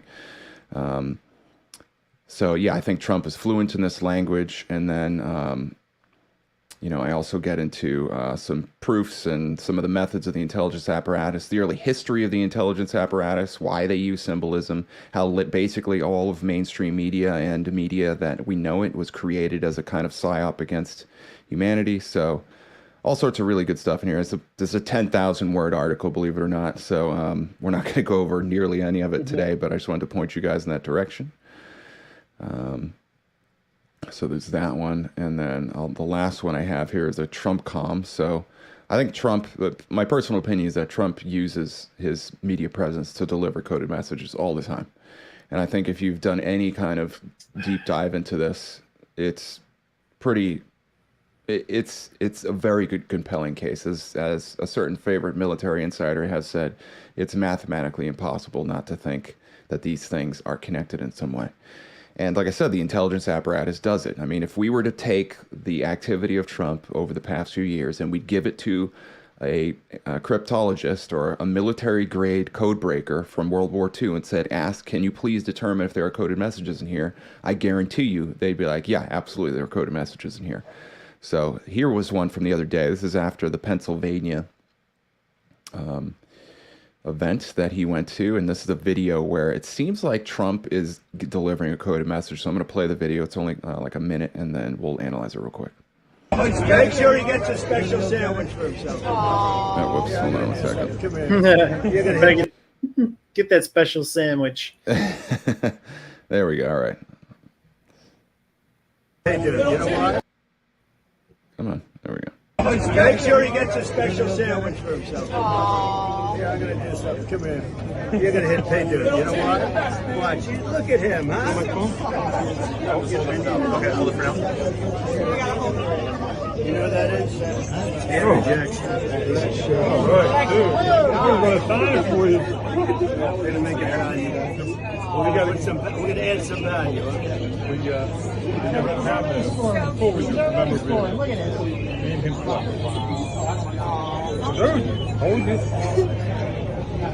All right, Timmy. Come in. Look at this guy now. Come in. We just added a little value. I like that kid. Timmy McDonald. So if your parents don't want you, I'll take you. Yeah, baby. He's a good boy. Happy Mr. President. All right, so there you go. So, well, first of all, I don't know if you can tell, but the kid's like tearing up while this is happening, so that's very heartwarming. Did you see this video making the circuit? I saw it, yeah, in the feed this morning, looking at stuff. I didn't watch the video though until now. Nice, yeah, it's pretty cool. So on its face, you know, it's just another great example of why Trump is such a good guy, and it reminds me of the Great American Patriot, that segment that is in there, where he talks about all the great things that he's done for people without necessarily seeking praise to do, which is a pretty good indication he's probably a pretty good guy. And the calm part I thought was this. So he holds up Andrew Jackson. You know, that in and of itself is interesting because Andrew Jackson is known as one of the only presidents that's thrown out the international bankers. You know, he referred to the bankers as a den of vipers, and then he refused to renew the central bank contract that began the free banking era back in like 1825 or something like that. So that's interesting. He when his grandfather says, you know, he's going to sign it for you, Trump appears, as far as I can tell, I listened to it like 10 times just to make sure, and I'm making the argument he did say what I'm about to say, which is, no, I'm going to add value to it. So he corrects his grandfather and says, no, I'm going to add value to it, which in my mind implies that Trump knows that the dollar is kind of worthless right now. And there's other evidence to suggest that the dollar is going to be losing value. The Atlantic Council is glorious as they are for humanity. Just reported recently that the Saudi Arabia is not going to continue to sell oil in dollars. So the end of the petrodollar is like just around the corner. That's going to have a significant effect on our economy. And the dollar has lost tremendous value since the Federal Reserve came into being, you know, over 100 years ago. So I think, you know, you might ask yourself, well, it's, you know, what? I mean, yes, he said those things, but that doesn't necessarily mean Trump's signaling any message. And you're right. That's the way these coded messages work. There's often a lot of plausible deniability. But if you look at the catalog of things that Trump has said over the years and ask yourself, is there some kind of coded message? I think there absolutely is. And, you know, our military insider had significant amounts of coded messages that were exchanged during the peak of that phase between like 2017 and 2019, 20, something like that. And I think it's mathematically undeniable that Trump has a history of hat tipping and delivering coded messages. It makes you wonder if instead of replacing what we call our currency with something new, that he can do something to make that exact $20 bill worth more than it is. Exactly. Like, is the new system going to still feature US dollars, but just in a different configuration where it's not, this usury system that we're used to? That's not, the Fed? Is it going to be like, I don't know. Is there a way to institute a new system, a new financial system that, doesn't require us to print some new type of currency, but is still the dollar? That's my question. Being an idiot, I have no idea how that would happen, but it makes you wonder, Yeah, well, I think you're spot on. As a matter of fact, I hadn't considered that before, but we have the power through the Congress to nationalize the Federal Reserve. So basically take it back from the private international bankers and make it a public system, which, despite what you've heard over the past 80 years of Cold War propaganda, when you hear nationalization, you think, uh-oh, that means they're turning socialist. And not really. I mean, there's certain aspects of our economy where you want something as a public utility. And the money system's a perfect example. Why should a bunch of parasitic elite bankers get paid trillions of dollars simply for owning the financial system that they pay other people to run for them, and impose insane amounts of taxes and usury on the population as a result, so that we were forced to work for a living and work on their plantations. So, I think what you just said is probably a really good possibility, is that Trump, when he's in office, would say, you know what, I'm taking the Fed. It's now the property of the Federal Reserve. We're wiping out all debt associated with it, because all debt is bogus anyway, which we got into in the Dirty Money series. We'll eventually release that. And, we're going to, in that one fell swoop, if he just liquidated all of the debt for the United States, because it was all built on fraud, which he could do, and nationalize the Federal Reserve, the dollar would be the most valuable currency in history at that moment. So yeah, pretty interesting. All right, so I'm going to quickly go through a couple of these other ones. So this one here, where is it? We're starting to release a lot more content on Vigilant News, so you can go to vigilantnews.substack.com. As promised, I finally released a good chunk of the clips from the Great Awakening, or the Reawaken America tour. So Alina Habba has a bunch of great ones. We're really short on time, so I'm not going to play them, but if you want to watch these, they're really good. I suggest you watch them. You can go to vigilantnews.substack.com, or you can go to vigilant.news, and you have a Substack widget on the sidebar where you can see all of our posts. Just click on one, you can get to the main website.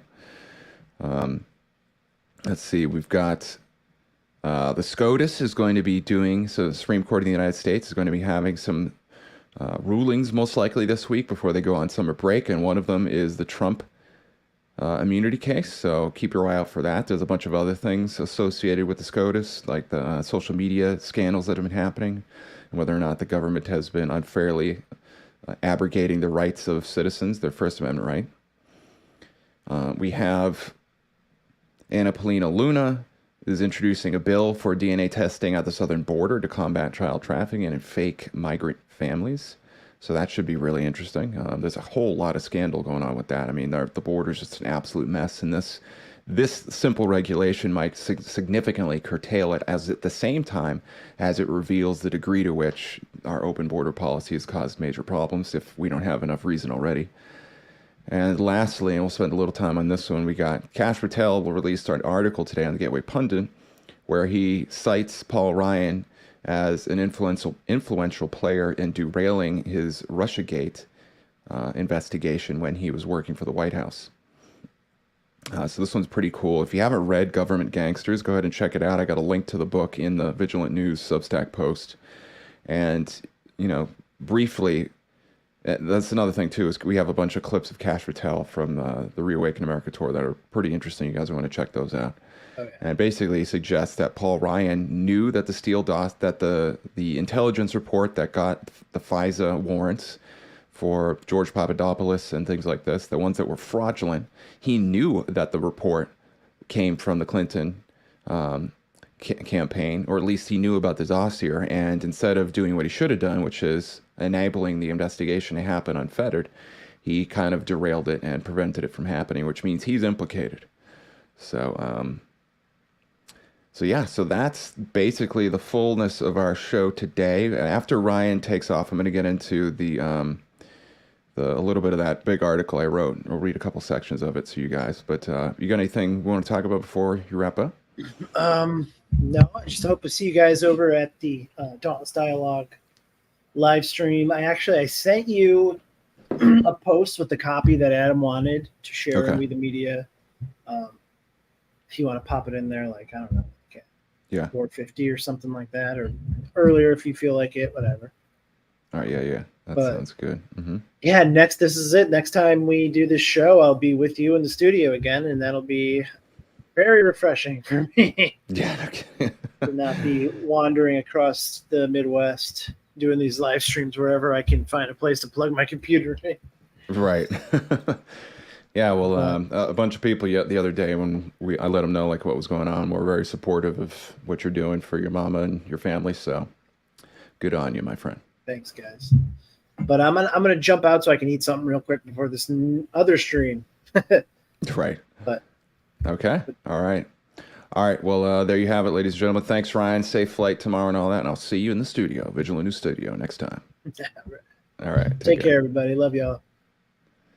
All right. So, the Kash movie. That's right. Best is yet to come says Kash movie comes out in July. That's really cool. I heard him mention that at the Reawaken America tour of Detroit, which happened in June 7th and 8th of this year. And he said, I believe he's working with, who's he working with? It's a pretty prominent set of filmmakers that are turning government gangsters into some kind of, I'm assuming it's a documentary. I think it's the same people who helped put together the Flynn movie, of which Dauntless Dialogue, Adam Riva, helped do a significant amount of the editing, apparently, for that Flynn movie. So definitely going to check that out. We might even do like a watch party here with everybody. So I want to, before we get into the article I want to plug here, I want to let everybody know to go ahead and also check out our sponsor, Ascent Nutrition. Ascent Nutrition produces some of the best nutritional products in the industry. We've got a bunch of fantastic products. Right now, the pine needle extract is actually sold out. So pine needle extract has been shown to significantly benefit respiratory function, cardiovascular function, and basically neutralizes spike proteins better than natoconase, whatever that stuff is that the wellness company releases. So, and it's really dirt cheap. Like most pine needle extract or pine needle tea blends are, first of all, not that great of a quality from what I've understand. And they're also pretty expensive, but we released one that's very affordable. So definitely pick that up here. You can go to ascentnutrition.com to pick up your order. You can also get humic and fulvic acid, which has been known to help remove heavy metals, microplastics, pesticides, a whole host of toxins. I mean, the bottom line is even our organic food has been contaminated because there are over 600 chemicals that can be put on and sprayed onto organic food and still be labeled organic, which is, I mean, just blows my mind. It's like, it's like a babysitter or a kindergarten company that advertises helping to take care of your kid in a daycare situation being like, oh, well, we just only do a little child slavery and child sex trafficking when you drop your kid off. But it's okay. We're going to still call ourselves a safe place to let your kids. Like, that's the degree to which it's an open and bold-faced lie. But you can actually protect your health using humic and fulvic acid. I take that significantly. And I also mentioned organic lion's mane mushroom. So if you go into the, if you're watching the show live or you're watching after it is aired, just go into the comments. You'll see a comment from me about with Go Ascent Nutrition link. Please use that link because when you use that link, it will give us a little support in the process of doing so. And don't forget, you can also use Awake10 as a promo code to save 10% off. And if you subscribe to anything on the store, you will always get 10% off for life as long as you have that subscription, as well as free shipping. All right, everybody. So I want to do a little, I'm not going to spend too much time on this. Yeah, LRAD. I believe it's the government gangsters movie. Exactly. Gangsters. Yeah. Government gangsters. So I'm going to spend a little time on this article I wrote. It's a pretty big one. Like I said, back when I used to do a lot more writing, this was before 2020, I decided to do a shift in my focus. And I was studying all sorts of stuff before 2020, and it was kind of like you name it, spirituality, psychology, sociology, hidden history, free energy technology, ufology, all sorts of stuff that I've studied and have researched. And so I decided to focus on politics because I felt like I had a lot to offer there. Law, as a matter of fact, my website continues to get lots of hits on, I don't know if I want to use the word sovereign citizen, but that's probably the most recognizable term for you guys, sovereign citizen stuff. So like, how do you use the law and the hidden knowledge about the law to carve out more freedoms for yourself? How can you discover that the modern day society is a glorified slave plantation? Well, I posted a lot about that on Silence in the Storms. As a matter of fact, I work with a law group called Ucadia, and we're about to release, there are 22 maxims of law books that are going to be released. We've already released 3 of them, I believe, which is the Maxims of Divine Law, Maxims of Positive Law, and Maxims of Sovereign Law. And those 3 books alone is enough to keep you very busy. If you want to understand like what the law really is so you can defend or protect your rights, how to understand what the rule of law is so that you can actually improve your relationships, improve your business, improve your communities, improve your church, improve all sorts of things, and understand the secret history of law and how it's been weaponized, then all 3 of those books are fantastic. As a matter of fact, while we're talking here, I'll go find the link, the Maxims of Sovereign Law link somewhere. You know what I'll do, because it's going to take me a minute. I'm going to post it as a comment on this video after the stream ends. So just check the stream again in about an hour after the stream ends, somewhere like 6 p.m. Eastern Standard Time, and I will put a link to the Ucadia on Amazon. You can get all 3 of those books. And we have another book coming out, The Maxims of Ecclesiastical Law. Now this is, you will blow your mind. I'll try not to rant too much on this, but did you know that our modern day legal system is based on an occult religion that believes that the elite, through the things like Unum Sanctum and the Roman Catholic Church and other hidden, I'm trying to remember the word that is refers to this religion, Menasha religion. So basically there's like a hidden religion that the elite practice. And they actually tell people about this religion, the globalists in particular, and they've kind of modernized it. And there's been a whole bunch of psyops for a very long time about trying to get the general population to subscribe to their religion. And their religion, you could call it Luciferianism, you could call it Satanism, you could call it Gnosticism. So this idea that the creator is actually the devil, the bad guy, and Lucifer is actually the savior. Well, that's their crazy religion. And they have woven that basic concept in many different ways all throughout our society. And one of them is the legal system, because it turns out when it comes to the way a society works, you have beliefs and values. Then you have a religion that usually sits right on top of that belief and value layer. And then there's a legal system, and the civil law systems, and all law really sits on top of that religious substrate. And so what they did is they secularized baptism. So what does that mean? Well, what that means is that, I think it's canon of Ecclesiastical Law 801,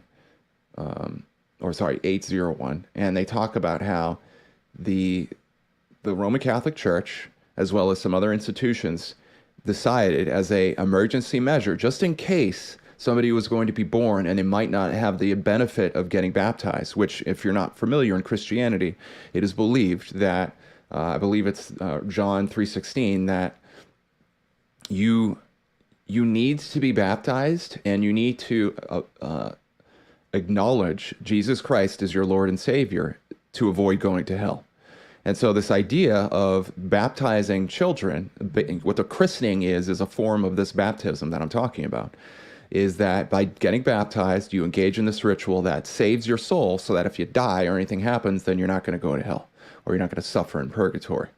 And so what they did is they secularized that. You ever heard of silver nitrate drops? Well, silver nitrate drops are put on the eyes of young children, usually after they're born. I don't know if they do it that much anymore, but they have a different version of this.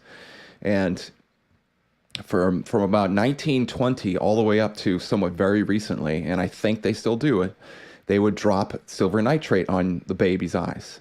Now, why would they do that? Why would they put silver nitrate on a baby's eyes? Well, have you ever heard of the river Styx and the idea that you have to, in order to appease the god of Hades, you have to put silver or coin on a person's eyes to pay the ferryman? Well, that's where this occult ritual comes from. And they standardized that in modern medicine right at around the same time that the Rockefeller medicine mafia was really starting to take off, so that every child and every baby was salvaged by this ecclesiastical hidden occult system of law. Why would they do that? Well, because they in Unum Sanctum, which was signed by believe it was the Roman, or the Roman pontiff, so the Pope from 1302. I can't remember his name. I think it was Boniface. Argued in the 1302 Roman, what's the word I'm trying to say here? Papal bull, excuse me. In the papal bull of 1302, Unum Sanctum, they argue that it is imperative for the salvation of all souls that the Roman pontiff basically spread Christianity out through all the lands. And they argue that if you do not have the competence to take possession of your soul, your mind, your body, and your soul, then they will do it for you. And they will own your soul, mind, body, and soul, and and do anything they want with it. And it's not necessarily a good thing. So what everything I just listed was built into our legal system way long time ago. There's been different versions of it all throughout history, and they modernized it more significantly in the mid to late 1800s, and then again in the early 20th century.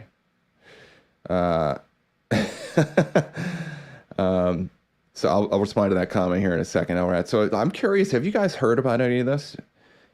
If you have heard about this idea, put it in the chat. I'm really curious because most people have no idea about this. Well, this man, Franco Collins, who is the founder of Ucadia and who I've been working with since 2016, has been releasing these books, not only talking about what real law is, but also talking about the history of all the fake and bogus law and the crazy law that I just mentioned. And there's a new book coming out called Ecclesiastical Maxims, or Maxims of Ecclesiastical Law, that is going to be released sometime in the next month or so. You guys definitely want to check it out. So before I get to that, Elrat says, "Holy smokes, your stash! You look like a Dominican Frank Zappa." Sorry, just kind of hit me like a shock at my mind. Is still kind of stuck in a doorway of some sort. That's funny.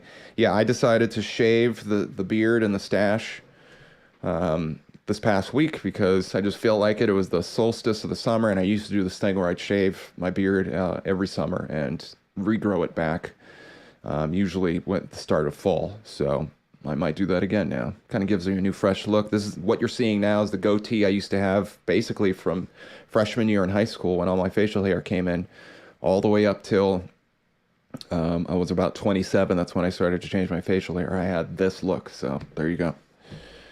All right, so let's get into this article. So I wrote an article called Trump Knows. And in this article, it's huge. I didn't intend on having this happen, but I decided, Crystal Clear says, "How does Maddie feel about the stash?" Maddie loves it. She is absolutely in love with it. It's like the equivalent of, I mean, I won't spend too much time on this, but men and women have different psychosexual psychology. Men are, the thing that makes them attractive to women is less about their physical appearance and more about their character. So it's more of a non-physical or non-material mode of sexual attraction. Men are the opposite. The majority of the thing that makes them sexually attracted to women is their physical appearance. So when a woman, takes the time to doll herself up, so to speak, it's the equivalent of like what I just did for my wife. It makes, a total radical shift in my physical appearance that almost makes her feel like I've gotten a makeover. So she really likes it. We'll just put it that way. Yeah, exactly. High speed Low drag aerodynamics. That's good, exactly. And we'll just put it that way. I know what you're talking about there, Cujo. All right, so I wanted to get into this article I had written called "Trump Knows That Biden Isn't Biden and the Dawning of the Great Awakening." So in this article, like I said, it's a 10,000 word article. It kind of just poured out of me. You know, I used to write a lot of very long articles for Stillness about all sorts of subjects, and I'm obsessively a researcher and analyst in many things, but maybe to a fault. And so, you know, I was just having just a great time just weaving all sorts of stuff in here. I wanted to talk about Biden not being who Biden is. Like the old Joe Biden, who I refer to as Obama Biden, is not the same man that I refer to as 2019 Biden. So I think they are two different people, as I've argued on the show before. I provide a case for why that's the case in this article. I also provide a case for why I think Trump knows that Biden has changed and is no longer the same Biden. And as a way to kind of make that case, I argue that coded messages, because that's what we're talking about basically. It's like if Trump knows, well, is Trump out doing interviews where he's like, you know, that's not the real Joe Biden, right? He doesn't say that, although he does kind of say it. He does it in a coded form, a cryptographic form, a steganographic form. Steganography is the science or the art of coded symbolism and hiding messages to be decoded by the people who know how to decode them. And so as a way to make that case and make that argument, I spend a lot of time talking about a bunch of different things. And I'm going to go briefly over some of that today, and I encourage you to read that article. All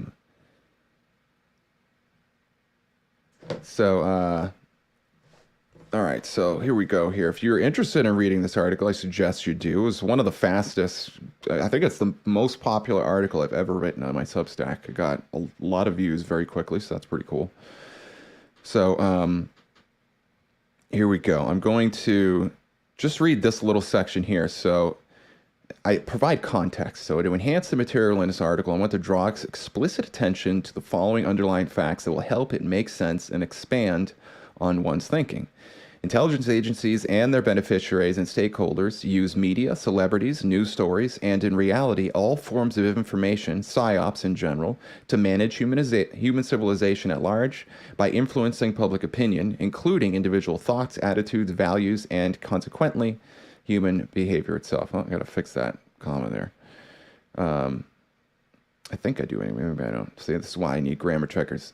2, throughout history, people of all ages have used psyops as a stair-stepping method to bring everyone on the same page and facilitate true freedom. Without these, it is nearly impossible to inform everyone to facilitate meaningful peace and adherence to the valid and true rule of law. 3, true freedom requires informed or knowledgeable-based consent, which naturally requires a willingness to learn, hear others, and sit. Hey, learn, hear others, and sit. Hold on, I just got a message from my producer here. You talk to me later? You can read it later. Okay, all right. Mwah. So yeah, true freedom requires informed and knowledgeable consent, which naturally requires a willingness to learn, hear others, and sit at the negotiating table to broker peace, law, and order. A valid and complete meaning of the minds is the foundation of trust, allowing true freedom to blossom. So I'll just summarize the last bit of this introduction by saying true freedom, as opposed to slavery, requires people to use their will and actually choose to participate in society that they live in. When you can't do that because you're never properly taught what that means and how to use your mind properly, then what we really have is just some shade of slavery all throughout society. And only the people at the top can really choose. And as we know in, I would argue, the truther community, or whatever term you want to use for it, the patriotic community, people know that our society is a glorified slave plantation, as I've said before. Now, what's interesting is psyops are necessary. You need psyops because, and this is another case I make in this article, that just like a parent, like if you're a parent of a child, as almost everybody has been at one point in their lives, as I hope to be here in the not too distant future, you can't just tell your kid exactly what they need to know to live life and run, participate in your household and all this stuff. You have to kind of use symbols and allegories and stories and life experience itself and anything you can really to educate your kids so that they become literate with reality, so they can actually understand the reality they're trying to participate in, or the society or the family they're trying to participate in. So in other words, if the truth is this hyper complex reality that requires a lot of sophisticated understanding and literacy, and you can't be direct about that. So what that means is then you're using a kind of psyop to educate your children. And that means every parent since the dawn of time has used some form of misinformation. Misinformation is necessary, just like that phrase from our favorite military insider, to educate their children and bring them up to speed so that they can actually understand and participate in society as a full-fledged member of society. And you can either do that in a benevolent way, so where eventually you get to the point where it's like, all right, kiddo, you're old enough now, I've told you everything you need to know, now you're an adult, and now I'm just going to be straight up honest with you about everything. Or you can do this like the cabal does it, which is you literally train people through psyops to be less interdependent or less competent, and so you keep them as spiritual children, and as a result, you can justify enslaving them. Now, this is the critical part. In our society, we have a system of willing slavery. People, by their own choice to not gain competence, to not gain wisdom, and to not learn the truth, they force themselves to be slaves of the one who does, because that's the way a parenting situation works, right? Your children are dependent on you because they can't work jobs, they can't go to the grocery store, they can't cook food, they can't do all sorts of things. And so if you never train your child to actually be competent, then they're forever a dependent on you. And that is effectively equivalent to them forever being a kind of slave, because the less somebody knows about how to run their life, the more dependent they are on the person to tell them how to run their life and to survive. And so that's what the cabal has done. They've created a slave plantation of willing slaves that willingly spend their life distracted watching Dancing with the Stars, playing crossword puzzles, or, not that I'm saying those things are inherently bad, but I mean, it's like if you're avoiding learning how to live your life so that you can be a fully competent, full-fledged member of your life, then you are in some measure incompetent. You can't actually run your life properly, and you're depending on the people who help you to do that. And in this case, those people are the cabal. They're our slave masters. So they run the slave plantation, and they've made it really nice and easy. We live in these big, beautiful houses. We have air conditioning. We have running water. We have food. We've got all these different services that they've provided us. And so we're incentivized to stay slaves in this willing slavery plantation. We got call signs saying something interesting here. We got effective psyops done over generations can change belief systems, i.e. see history. Yeah, I completely agree. It's a fascinating subject, so I'm going to just try to move through a couple other cool sections of this. So here I get into Joe Biden. I talk about the fact that he's got dementia. I talk about super recognizers. So I am a super recognizer. It doesn't mean I'm special or anything like that. It's just there's a set of people that have the ability to recognize faces very precisely. I took a test. I got like a 96 or something like that. And there are all sorts of people who have this super recognizer ability. So what it basically means is that it's very hard to fool people like that. Like I've had a situation where people have been in movies and things like this. They wear masks. They might even be using CGI, so you literally don't see the face. All you have is the voice. And I can often tell who that person is simply by listening to their voice or seeing some of their gesticulations, their movements, their hand gestures, their mannerisms, things like this. So that's what the super recognizer ability is. So what I've argued is, you guys have probably heard on the show, is that when I look at the current Joe Biden, I do not see an old guy or anything like that who, who's just gone senile, but it's really the same Biden from Obama. I see somebody totally different. And I think there's a very compelling case to be made for that. And other super recognizers, I think, would probably agree. So here I talk about the coded messages in society. And this video is a really good one. There's a lot of coded messages in society. Anybody who's studied the phenomenon of predictive programming has likely encountered a lot of the symbolism. Symbolism is absolutely everywhere. It's in the military. It's in our legal system. It's in the media. It's everywhere. You cannot escape it. Symbolism and the people who benefit from that symbolism are literally everywhere.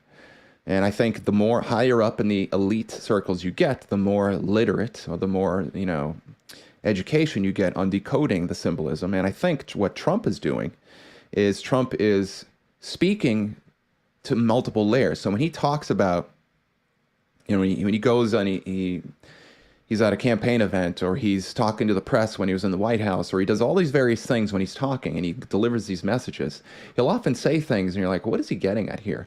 Well, if you think of society like a pyramid, you got the people at the bottom who are the so-called profane, meaning they're not literate in the symbols of history. Then you got the middle managers between the bottom layer and the top layer, and then you got the elite at the top who are fully literate and fluent of the hidden symbolisms of reality, the world, the true reality we live in.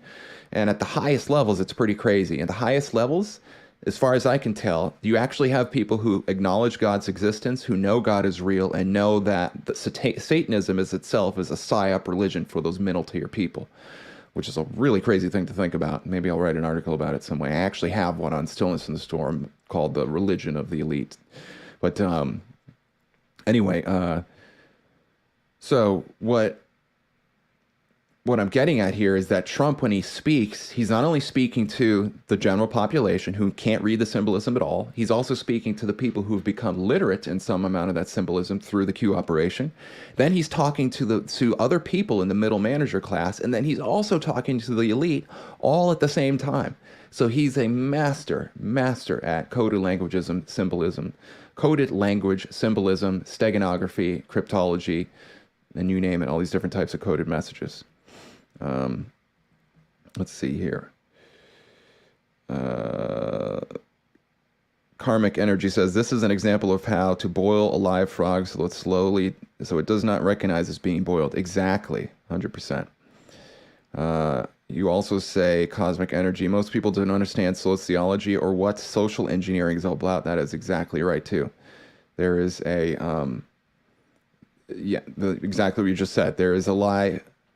The lie is different at every level, 100%. Exactly. That's the crazy thing that when you study these things is that the highest levels of the cabal and the things they believe is actually, interestingly, more similar to the bottom layer than it is in these middle layers. Because they tell these bankers and whatnot that God doesn't exist, that the only thing that is akin to God is you, and your ego is the only thing to be worshipped, and the way you gain power, because we live in a Darwinian universe, is the weak are dominated by the strong.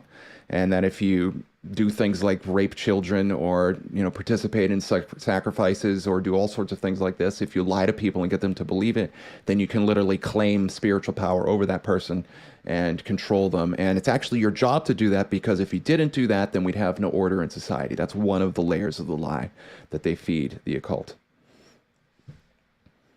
Okay, so let me move back on here to if you guys like this stuff, let me know. I'm debating if I should do a whole show on like these kind of deeper concepts, because I really enjoy doing it, and I think there's a lot to gain. So I discuss how Trump is fluent in symbolism, that he participated and was reared in a military environment where symbolism is all over the place. If you've studied any type of military ceremony at all, the uniforms they use, the way that they salute people, the times a day that they wear. I mean, literally everything that happens in the military is a ceremony or rite or symbol that is designed to express something important. Now, it's not all bad.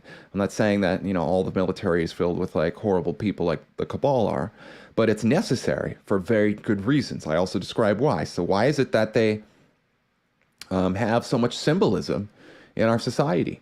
Well, part of it is because they're disclosing what they need to do for predictive programming. I mean, they're trying to kind of create the reality they want to see by creating these symbols, so then we create the reality for them. But they also do it because they are, disclosing this stuff, because by doing it and not countering it, they can actually gain some type of spiritual consent from us, implied or tacit consent. So there's a couple of different things that I mention in this. I also talk about something called omniology, which I've mentioned before, and multivariant and multidimensional meanings. What that basically means is that this is a pretty crazy subject. Basically, there's a way to decode symbolism, not only the symbolism of the elite, but the symbolism that God himself uses to communicate to his creation. And when you use what's called the omniological process, then you can actually grab onto all the different meanings out there, and like a puzzle, like a grand spiritual puzzle, actually start to read reality itself for the meanings that I would argue God is transmitting into reality at any given moment.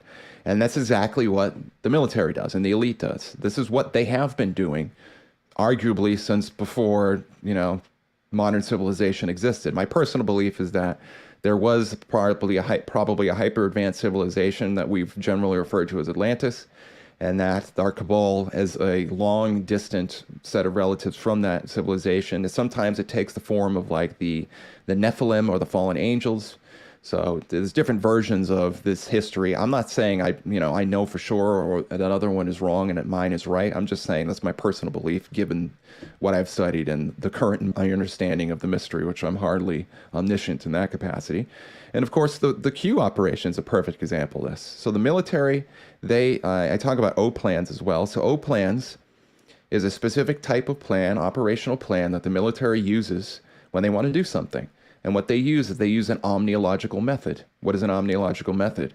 An omniological method is if you take all the different variables, that's multivariant, and you ask what is the possible, what could happen, and you map out all the different possibilities, and then you take each of those possibilities and you think about, well, let's imagine what could happen in 2 days, 2 months, 2 years, 20 years, and you map all that out. Then you have the dimensions. So the multivariant is the variable, the multidimensional is the track of meaning that's created by using that process. And a military O plan is them using that method to try to figure out, well, if we want to do something like storm Normandy and win the Second World War, let's map out all the variables as humanly possible, and then we're going to try to create a plan that basically means no matter what is going to happen, our outcome is going to be the thing that gets manifested. That's what an O plan is. And I would argue the Q operation is an O plan. Here's an example of the symbolism Trump has used when he talked about 9/11. Just to give you a little taste, I'm going to play this and see what you guys think of it. All right, oh yeah, the Dauntless Dialogue stream is happening. You know what, guys? I'm going to actually cut this short because I don't want to bite into the Dauntless stream, but I suggest you guys read this article. Please let me know what you think. I'm going to pop the article. It's in the show notes. So if you just go to vigilant.news, the show notes from today, you'll find the article. It's called Trump Knows That Biden Isn't Biden and the Dawning of the Great Awakening. So with that, ladies and gentlemen, thank you so much for watching. I really appreciate it. Definitely go ahead and check out the Dauntless Dialogue stream. Go to Dauntless Dialogue on Rumble. You can also check the link in the description as well. It's in the show notes. And with that, much love and take care, everybody.